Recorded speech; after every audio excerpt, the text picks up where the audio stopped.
Meus irmãos, a paz do Senhor, uma alegria poder estar aqui com os irmãos e nessa ocasião falar um pouco mais da palavra do Senhor. Quero convidá-los a ler comigo a primeira carta do apóstolo Paulo aos Coríntios, capítulo 12, por gentileza, verso 9 e 10, por favor.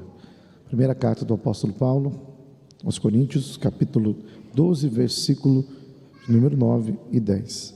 Quero aqui agradecer ao nosso presidente, pastor Silas, pela oportunidade, concede, o pastor Valmir Nascimento, o pastor Tarcílio, sempre uma alegria de estar aqui com os irmãos. Diz assim o texto: e a outro, pelo mesmo Espírito, a fé; a outro, pelo mesmo Espírito, os dons de curar; e a outro, a operação de maravilhas. Então, nessa ocasião, nós vamos comentar um pouquinho vamos entender um pouquinho sobre os dons de curar, e a outro, a operação de maravilhas. Já foi demonstrado que o apóstolo Paulo está tratando com uma igreja que possuía muitos dons, mas que não sabia como usar os dons. Então a igreja de Corinto, o apóstolo Paulo inclusive diz: olha, nenhum dom vos falta. Imagina uma igreja rica, em que tinha diversidade de dons, mas ao mesmo tempo, era uma igreja imatura, infantil, porque não sabia usar os dons corretamente, e aquilo que é uma bênção de Deus, que são os dons, estava sendo usado para causar divisão dentro da igreja. Então aquilo que o Senhor deu para edificação e crescimento da igreja, na verdade estava sendo usado pelos irmãos para causar segregação, divisão. Os dons, eles foram dados com um propósito: que a igreja seja edificada, que a igreja cresça. Isso está claro, por exemplo, na primeira carta de Pedro, no capítulo 4, versículo de número 10, onde Pedro mostra que o propósito dos dons é: cada um administre aos outros o dom como recebeu. Aqui nós temos no mínimo duas coisas. Primeiro, nós recebemos, isso é graça. O dom é o Senhor usando pessoas como nós para agir na igreja. Por isso que quando a gente rejeita o dom, a gente está rejeitando a ação do próprio Deus, porque é o Deus agindo através de nós. Segunda coisa, o dom que nós recebemos é para crescimento dos outros, para edificação dos irmãos. Por isso que nenhum de nós temos todos os dons. Por quê? Porque não é intenção do Senhor que uma pessoa tenha todos os dons. Porque imagine só, a metáfora que o apóstolo Paulo usa, inclusive, é a metáfora de um corpo. Um corpo tem muitos membros. Imagina um corpo feito só de pé. Não seria um corpo, evidentemente. No corpo você precisa ter uma diversidade. Os membros, até aqueles que nós reputamos como sendo de menos importância, na verdade são importantes para o corpo.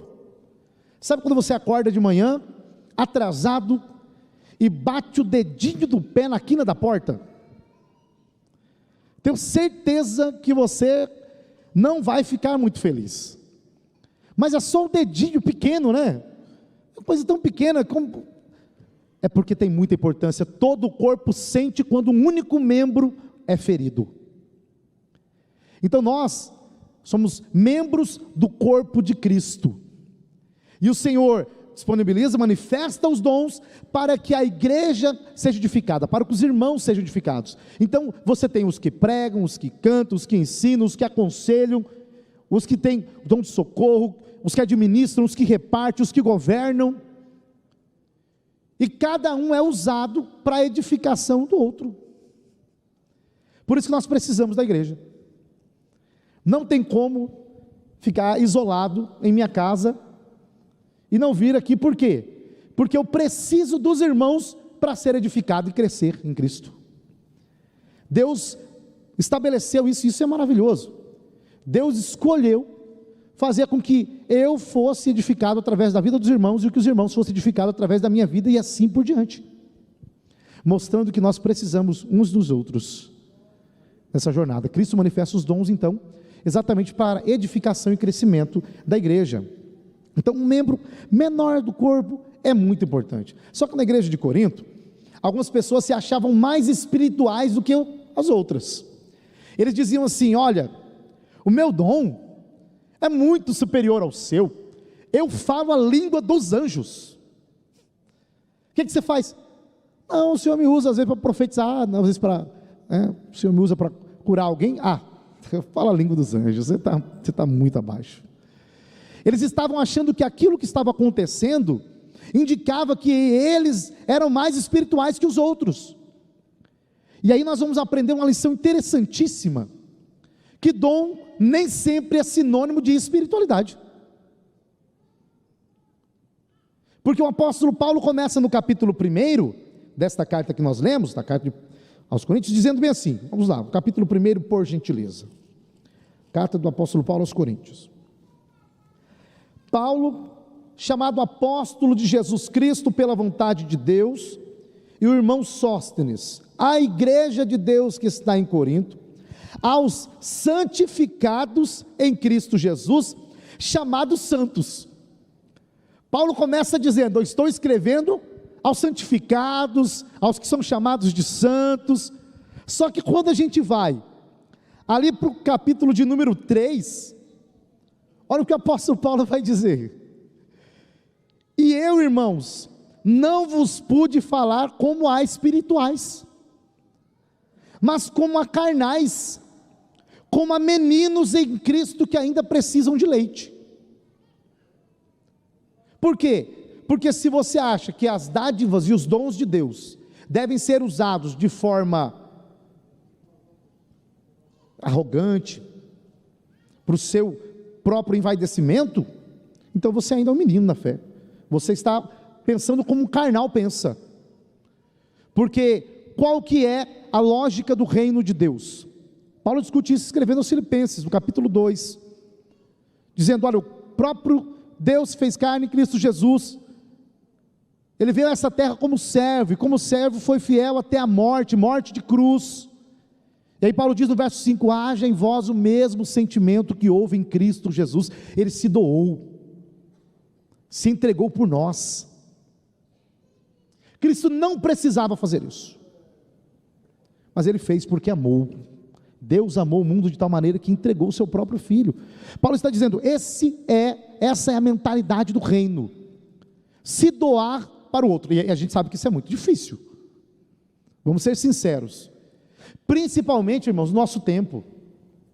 Nós vivemos um tempo em que o individualismo é muito forte, e nós somos formados a partir dessa lógica individualista, e a gente às vezes está mais acostumado a ver os erros dos outros do que os nossos próprios erros. A gente às vezes não considera que nós falhamos muito também, que precisamos da graça e da misericórdia do Senhor todos os dias, que se não fosse a mão do Senhor misericordiosa estendida sobre as nossas vidas, nós não estaríamos aqui. E às vezes a gente prefere ignorar tudo isso para poder se colocar na condição de um juiz, que Tiago inclusive diz: se você se coloca na condição de um juiz, um legislador, você está difícil para você. Mas essa igreja, nós tínhamos uma igreja imatura, que era influenciada pelo mundo, tinha dons espirituais, mas que não sabiam usar os dons corretamente. E aí o apóstolo Paulo diz: eu não posso falar com vocês nem como se vocês fossem espirituais, porque vocês estão mostrando que vocês de fato não são. Por isso que no capítulo 12, o apóstolo Paulo fala sobre os dons. No capítulo 13, fala sobre o fruto do Espírito. E aí no capítulo 14, ele volta a falar sobre os dons. Ele termina o capítulo 12 dizendo: olha, eu vou ensinar para vocês um caminho mais excelente. E aí no capítulo 13 ele fala sobre o fruto do Espírito, por assim dizer, o amor. Amor não é dom, amor é fruto. Está lá em Gálatas 5:22. O que o apóstolo Paulo estava dizendo? Se vocês tiverem o fruto do Espírito, vocês vão saber usar os dons corretamente. Vocês vão conseguir usar os dons corretamente, por quê? Porque o fruto do Espírito é o caráter de Cristo sendo gerado em nós, é o caráter de Cristo formado em nós. Os dons é Deus agindo através de nós com poder, mas o fruto é o Senhor Deus formando o caráter de Cristo em nós. Paulo escreve aos Gálatas, inclusive, dizendo: olha, eu de novo sinto as dores do parto, até que Cristo seja gerado em vós. Então o Espírito Santo está trabalhando para que Cristo seja gerado em nós, de maneira que quanto mais liberdade o Espírito Santo tem, mais semelhante a Cristo Jesus nós nos tornamos. Essa é a identidade cristã. Então o apóstolo Paulo está dizendo: não discrimine ou recrimine os dons, não é para parar de usar os dons, mas vamos usar os dons com sabedoria. Ele está estabelecendo o princípio de ordem no culto, mostrando que o nosso Deus é um Deus ordeiro, que estabelece limites. Deus fez isso na própria criação, não é verdade? Mas você vai até aqui, você não pode transpor esses limites. Deus estabeleceu limite para a criação. No culto, Deus também estabelece um princípio de ordem. Inclusive, o profeta Malaquias, quando ele está falando a uma nação que o templo estava de pé, Ageu e Zacarias estão dizendo: gente, vamos reconstruir o templo. Vocês pararam, abandonaram a obra, vamos voltar.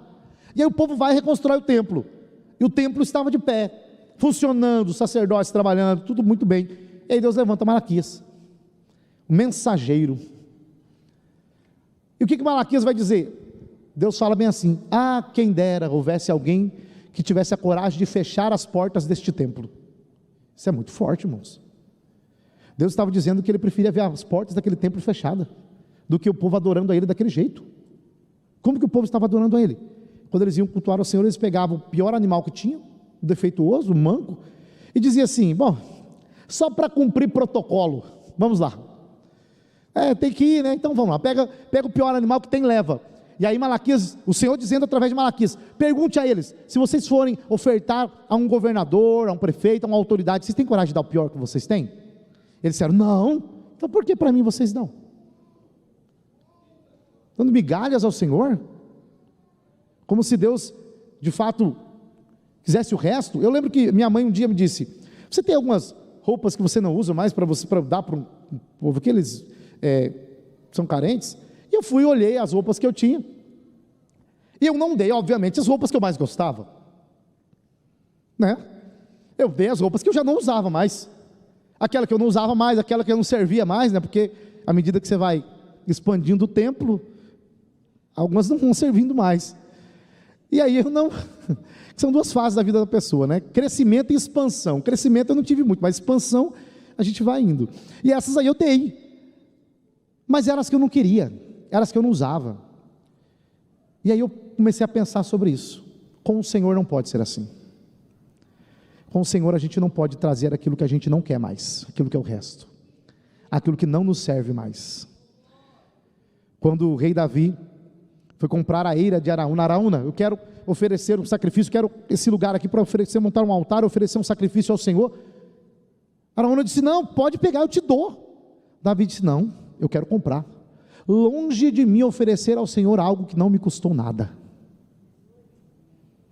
Então o Senhor estava cobrando, mostrando que existe sim um princípio, uma ordem para o culto. Há liberdade no culto. Nós temos que tomar cuidado para não cair no formalismo, senão a gente engessa em Deus e impede o Espírito Santo de falar. Paulo escrevendo aos Tessalonicenses, na primeira carta, no capítulo 5, versos 18, 19, 20, diz: não extinguais o Espírito Santo de Deus, não rejeitem as profecias. Então a gente tem que tomar cuidado, porque o formalismo é um problema, mas também devemos tomar cuidado, porque senão caímos no que a igreja de Corinto estava vivendo, sem ordem nenhuma no culto, e aí o Senhor também não se agrada.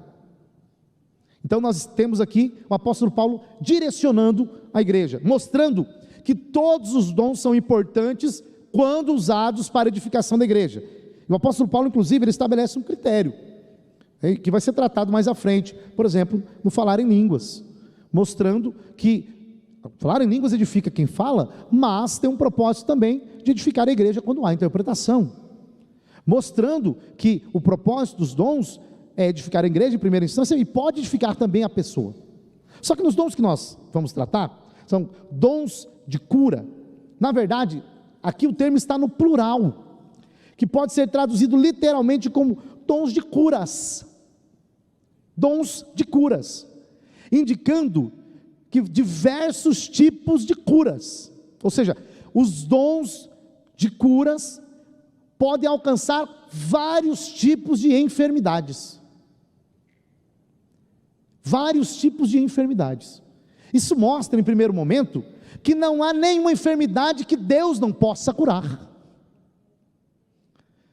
Se tivesse no singular a expressão, aí você poderia pensar, mas está. Só que não, está no plural. Dons de curas. E aí surgem algumas questões. Primeiro, o Senhor pode curar qualquer tipo de enfermidade, mas nem sempre o Senhor vai curar.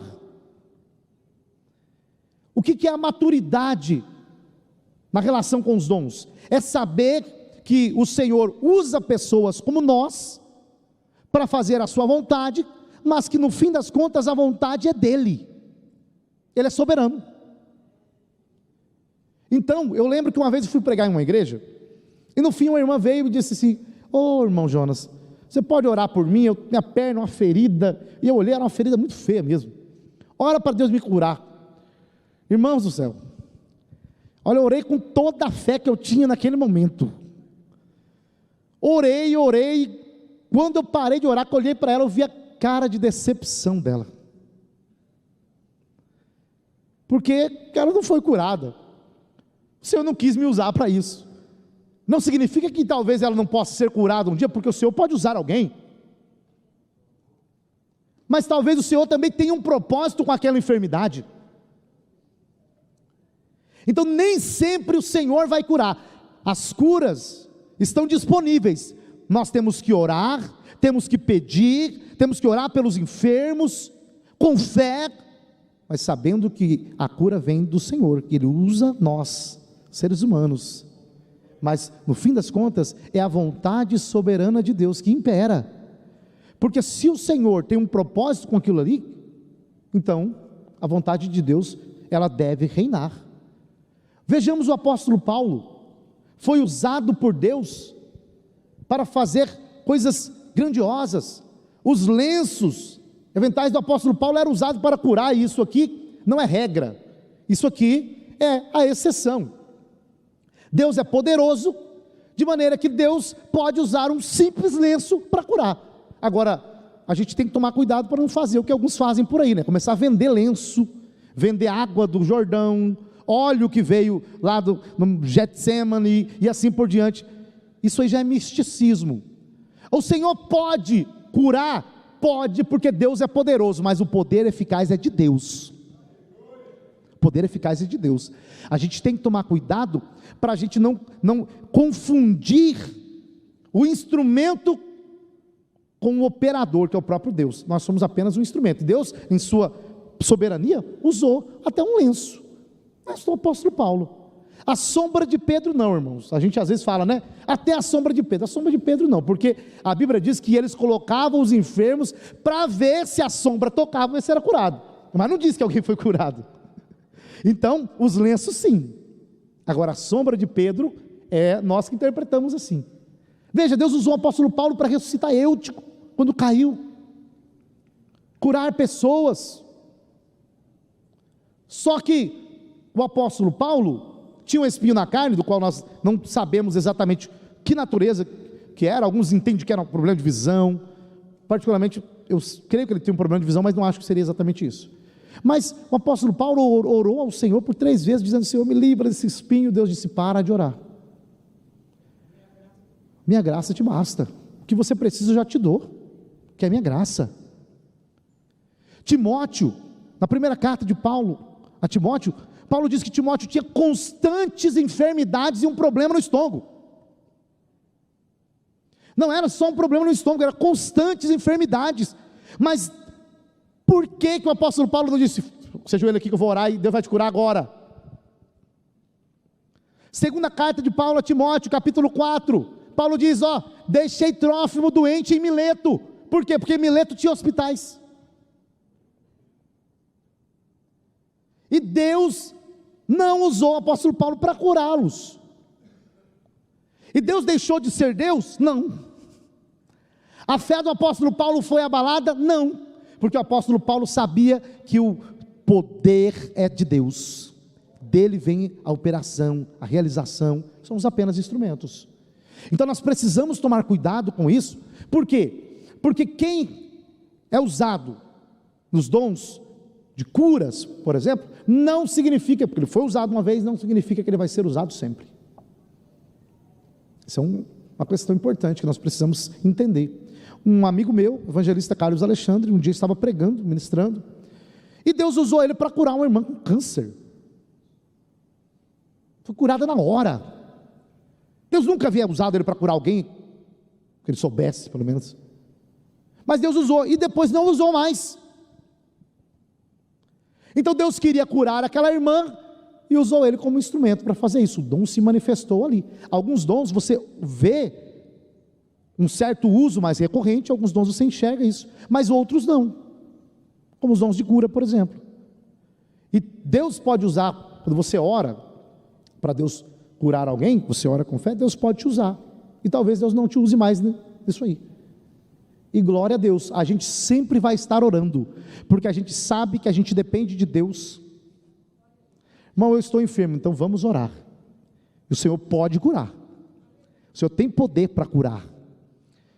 Os dons de cura, eles são interessantes, porque eles têm um caráter, que é chamado de proléptico, e palavra, né, que significa essa palavra, o caráter proléptico do dom. Os dons de curas, eles são uma antecipação, do que Deus vai fazer, de forma plena um dia. Quando Deus cura alguém aqui, Deus está dando uma antecipação, do que Ele vai fazer um dia de forma plena. Porque o apóstolo Paulo diz na primeira carta aos Coríntios, no capítulo 15, que um dia teremos um corpo transformado em um corpo de glória. Isso que é mortal vai ser revestido da imortalidade. Aí não haverá mais enfermidade, não haverá mais dores, não vai ter mais cansaço, o problema de coluna não vai existir mais. Aí nós seremos plenamente curados. Então quando o Senhor faz isso agora, irmãos, quando o Senhor usa alguém para curar uma pessoa agora, Ele está dizendo assim, é só para você experimentar um pouquinho daquilo que eu vou fazer plenamente um dia, para a sua fé ser fortalecida. Saiba que um dia eu vou fazer isso plenamente com toda a minha igreja. Você crê nisso? Um dia, irmãos. É por isso que os dons de curas, eles são maravilhosos. O Senhor não está curando simplesmente para o nosso bem-estar. Então é só para eu ficar bem. Não, não é simplesmente isso. Eliseu, um grande homem de Deus, morreu com uma doença. Grandes homens e mulheres de Deus sofreram com enfermidades, e Deus tem um propósito em tudo. Nós desconhecemos muitas vezes o propósito, mas não significa que ele não exista. Deus sabe trabalhar. Então quando Deus cura alguém, é Deus dando um gostinho daquilo que Ele vai fazer na eternidade, com um corpo glorioso. Tem uma mulher que sofreu um acidente, o nome dela é Johnny Erickson Tada. Ela se tornou tetraplégica, e ela sendo cristã, ela dá palestras para adolescentes e jovens que são cadeirantes, que geralmente têm problemas com mobilidade, e ela diz, olha, porque depois ela foi ditando, e alguém foi escrevendo, ela publicou um livro, e ela diz assim, que ela conversa com esses jovens e com esses adolescentes, e fala bem assim, olha, eu queria convidar vocês para fazer uma caminhada comigo. Caminhada como assim? De cadeira de rodas? Não, cadeira de rodas não, sem as cadeiras de rodas. Mas como a gente não consegue se mover, não podemos andar? Ela diz, não, eu quero convidar vocês para fazer uma caminhada comigo, não é aqui, em outro lugar aonde tem um lugar que nós vamos poder andar, que o nosso corpo vai ser transformado, curado plenamente. É as mansões celestiais, irmãos. Filipenses capítulo 3, verso 20 e 21, diz que teremos um corpo semelhante ao corpo de Cristo Jesus. Pode imaginar isso? Como que não vai ser maravilhoso? Então as curas, elas existem, são reais, o Senhor continua curando. Um dia alguém me perguntou, por que às vezes a gente não vê tantas curas? Irmãos, eu creio em duas coisas. Primeiro, os dons, eles servem para a edificação da igreja, obviamente, crescimento da igreja, mas eles também têm um caráter evangelístico. Quando nós pegamos Marcos capítulo 16, por exemplo, a Bíblia diz que o Senhor confirmou a mensagem dos apóstolos com sinais e maravilhas. Hebreus capítulo 2 diz que a mensagem foi confirmada pelos sinais, último verso do capítulo 16 de Marcos. Então, também existe um propósito aí evangelístico. O Senhor também está curando, está atuando com poder, confirmando e mostrando que essa palavra é poderosa, que essa palavra não é de homens, mas é de Deus. Esse é um primeiro ponto. O segundo ponto é que hoje, talvez, nós não estamos vivendo tanto na dependência de Deus como deveríamos. Pensa a igreja primitiva, o Império Romano impondo culto ao imperador, depois começando a perseguir os cristãos, todos aqueles que não adorarem o imperador serão mortos, perseguidos. Muitos daqueles cristãos eram escravos, pessoas pobres, que saíam de casa para ir cultuar e não sabiam se voltariam com vida, porque a qualquer momento poderiam ser denunciados e poderiam perder a própria vida, ou serem lançados no Coliseu, mas eles iam adorar a Deus, eles dependiam somente de Deus, não tinha mais a quem recorrer, não tinha com quem contar, era eles e Deus. Um dia um pastor, que acho que é missionário no Xingu, se eu bem me lembro, eu não me lembro o nome dele, e ele foi para a Cidade Alta pregar, e ele deu um testemunho, e ele começou a contar das coisas que Deus fazia e fez, e ainda faz através da vida dele lá. E eu fiquei ouvindo aquilo ali, irmãos, coisas maravilhosas, e eu fiquei pensando, meu Deus. E um dia, e ele disse uma coisa que me chamou a atenção, ele disse assim, estava eu e os irmãos no meio de um lugar que não tinha a quem recorrer, não tinha como telefonar para ninguém, não tinha como buscar ninguém, e aí os irmãos olharam para mim e falaram, pastor, e agora? Ele falou, eu e Deus então, Senhor. E ele falou, eu fiz uma oração, Senhor, nos socorra, os irmãos estão aqui, a gente não tem o que fazer agora, é o Senhor. Parece que era um carro que tinha dado problema e alguma coisa do tipo, e ele orou, e ele disse que Deus fez ali um milagre, atuou com poder, e os irmãos viram a mão poderosa de Deus agindo ali. Quando a gente depende do Senhor, a gente também vê mais o sobrenatural de Deus, a gente vê a mão de Deus agindo sobre as nossas vidas. Então os dons de curas referem-se a diversos tipos de enfermidades que Deus pode curar.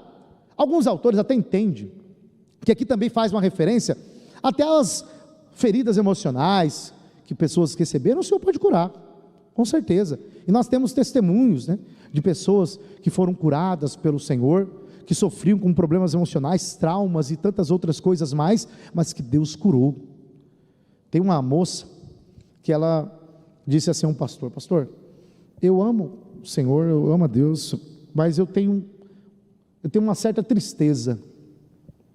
Ele disse, o que foi? Olha, eu fui violentada por um parente, e Deus não fez nada para me ajudar. E o pastor, diante dessa situação, falou, minha filha, eu não tenho nenhuma resposta para te dar agora, mas o que eu posso fazer é, eu vou orar, e você também vai orar, e o Senhor vai falar. Se Ele falar comigo, eu falo para você, se Ele falar contigo, você fala comigo. E a jovem foi para casa e fez um propósito de oração, e Deus falou com ela, e Deus disse assim, minha filha, eu nunca te abandonei, eu estava com você o tempo todo, mesmo naquele momento difícil, eu estava contigo. E aí o Senhor curou aquela moça, derramou a graça sobre ela de tal maneira, que ela entendeu que muitas vezes o Senhor não nos livra das dores, mas Ele está conosco em meio às dores e sofrimentos. Às vezes o Senhor não nos livra das angústias, até o apóstolo Paulo passou por isso na segunda carta aos Coríntios, no capítulo 1, mas Ele está conosco, Ele passa conosco. Isaías disse: quando passares, não é se passares, é quando passares, porque a gente vai passar. Tem momento que a gente vai enfrentar o fogo, as águas, mas a gente tem uma certeza: o Senhor está conosco em todos os momentos. O Senhor cura, o Senhor ainda opera, o Senhor é o Deus de maravilhas. Operação de maravilhas. Aqui, irmãos, refere-se a todas as ações de Deus, tanto na natureza, como por exemplo, o Senhor acalmando o mar e a tempestade. São maravilhas que o Senhor realiza. O Senhor, por exemplo, um dia, eu e um amigo fomos em Sapezal, nós fomos cooperar lá em uma festa, e aí estávamos voltando, a gente pensou: vamos abastecer o carro, um posto que tem lá na frente. E aí chegou naquele posto, o posto estava fechado, não tinha gasolina para voltar, mas também não dava para ir até onde a gente precisava. A gente fez uma oração, né? O dom da fé aí, né? Senhor, a gente orou, né? Vamos orar aqui, e o Senhor vai operar um milagre, o Senhor vai fazer alguma coisa. E aí a gente orou nessa hora, você fica muito crente, né? Senhor, lembra-te de mim. E viemos cantando, né? Hinos à harpa, adorando ao Senhor, e ir alegre. O Senhor está multiplicando a gasolina. De repente,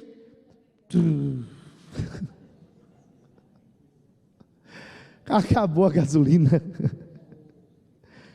E aí, meu amigo falou assim: meu Deus do céu, agora acabou a gasolina. Falei, vamos confiar, Deus, eu acho que Deus está conosco, Deus vai providenciar. Quando a gente olhou para o outro lado, tinha uma fazenda. Falei, vamos lá na fazenda, vamos lá, né, buscar uma ajuda. E aí fomos na fazenda, chegamos lá, batemos palmas, veio um senhor: ô meu amigo, olha rapaz, acabou nosso combustível, e aí o senhor não tem como socorrer a gente, tem alguma coisa para vender, dar algum auxílio? Aquele homem olhou para a gente e disse assim: rapaz, mas vocês têm sorte mesmo, viu?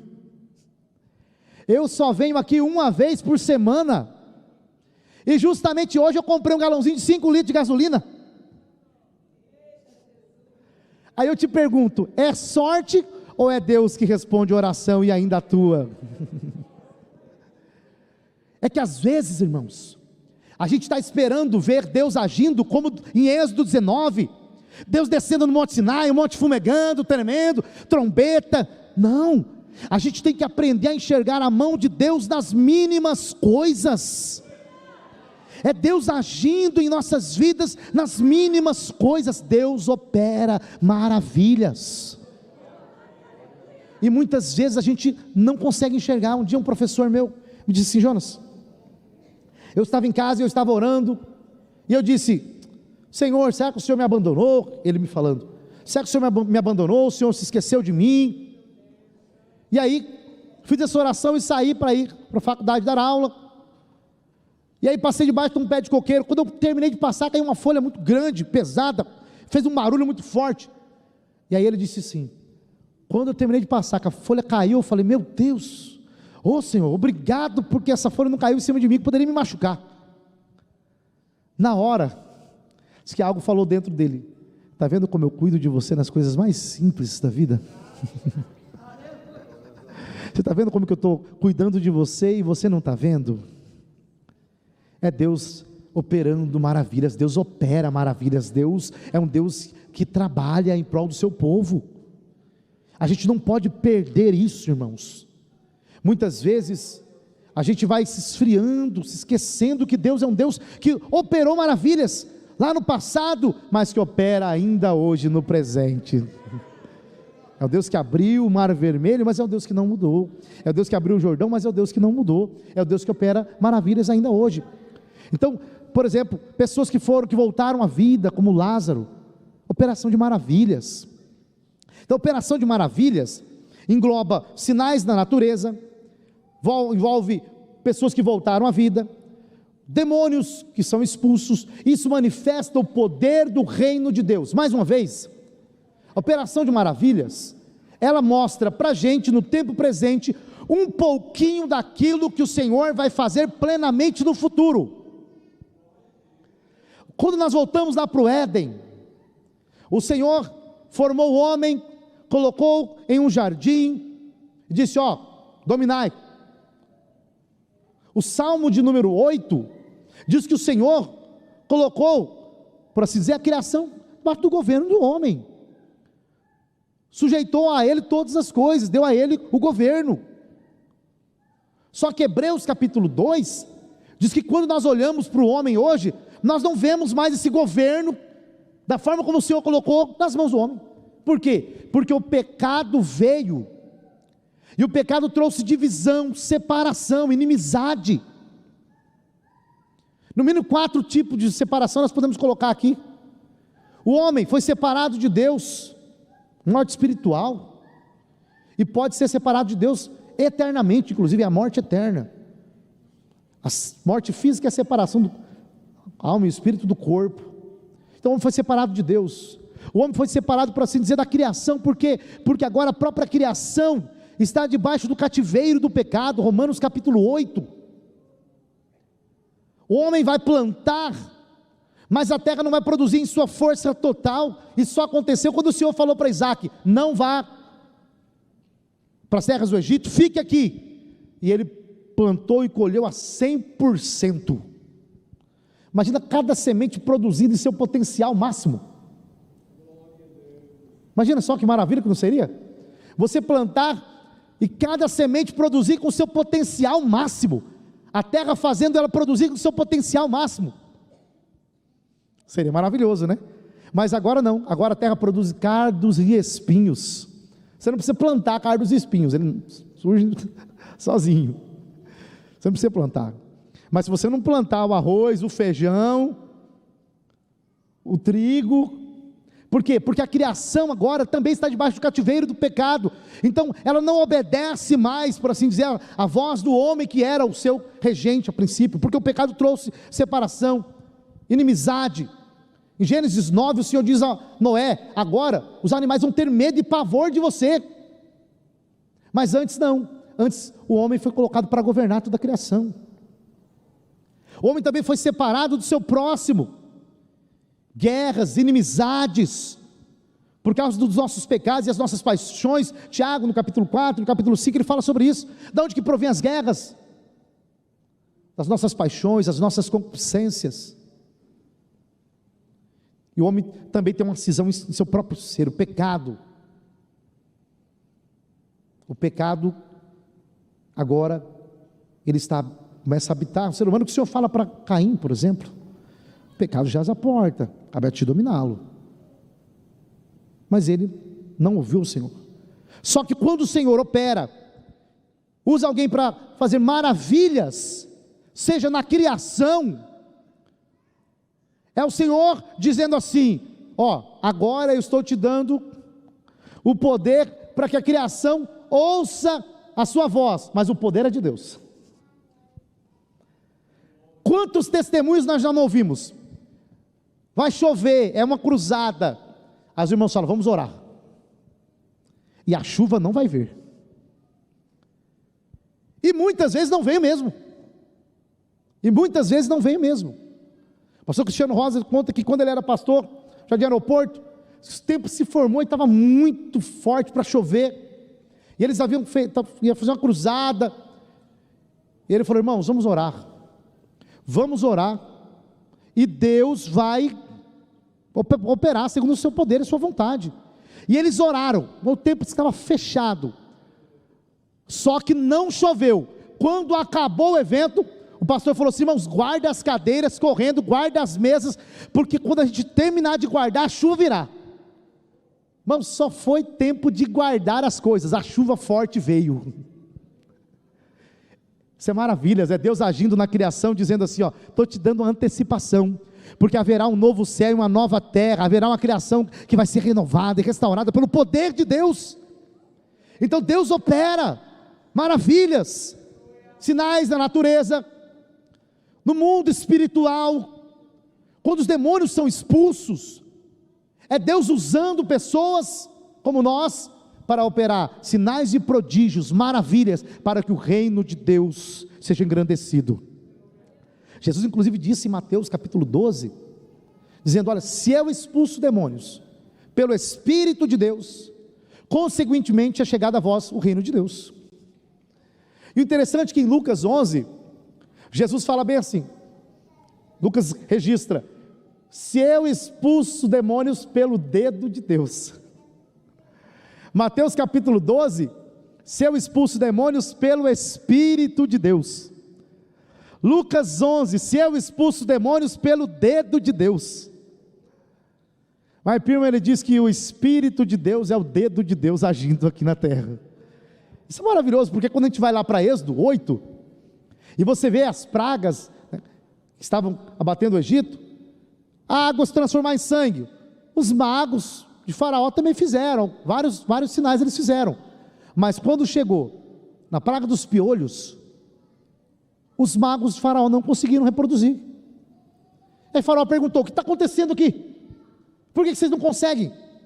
Aí eles falaram: olha, isso aqui é o dedo de Deus, é o dedo de Deus, o que o dedo de Deus faz que não dá para a gente não. Quando você vai para Daniel capítulo 5, Belsazar, um homem profano que pegou os utensílios do templo para beber vinho e banquetear em suas festas profanas, ele fez o que nem Nabucodonosor teve coragem de fazer, profanar os utensílios sagrados do Senhor. Aparece uma mão e um dedo e escreve na parede: Mene, Mene, Tekel, Ufarsim. O Senhor te pesou, te contou, você foi achado em falta. O Senhor vai tirar o reino de ti, vai dar aos medos e aos persas. Só que ninguém sabia ler e interpretar aquilo. O que aquele dedo escreveu, o que aquela mão escreveu, ninguém sabia interpretar. Chama os magos, ninguém sabe. Aí a mulher se lembrou: eita, tem alguém nos tempos de Nabucodonosor que era usado pelo Deus de Israel. Ele sabia interpretar essas coisas. Chamaram Daniel. Daniel já estava esquecido ali. Percebe? Daniel já não era um jovem, ele era um senhor. Quando a gente olha Daniel sendo jogado na cova dos leões, por mais que os livros infantis mostram Daniel como adolescentinho sendo jogado na cova dos leões, Daniel já era um homem de 90 anos de idade. Daniel não era jovem, mas é só a gente fazer o cálculo. Daniel foi levado para a Babilônia com em torno de 15 anos de idade.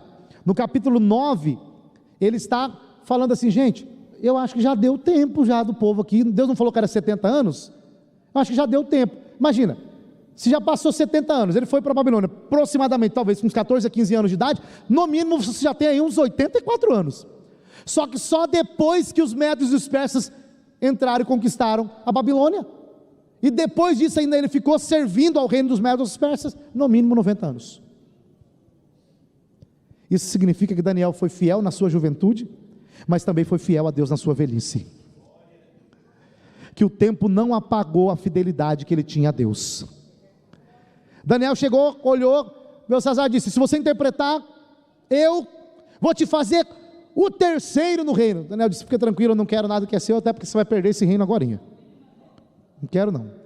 E aí, ele disse: pode ficar tranquilo que o Senhor vai me fazer entender o que está escrito aqui. Porque aquilo que o Senhor escreve, o que o Espírito de Deus faz, é só quem tem o Espírito de Deus que consegue discernir e ter entendimento. Era o dedo de Deus agindo. Então, expulsar os demônios é o Senhor agindo com poder em nosso meio, mostrando que o reino das trevas está perdendo, porque o reino de Deus é mais poderoso que o reino das trevas. Então é Deus agindo.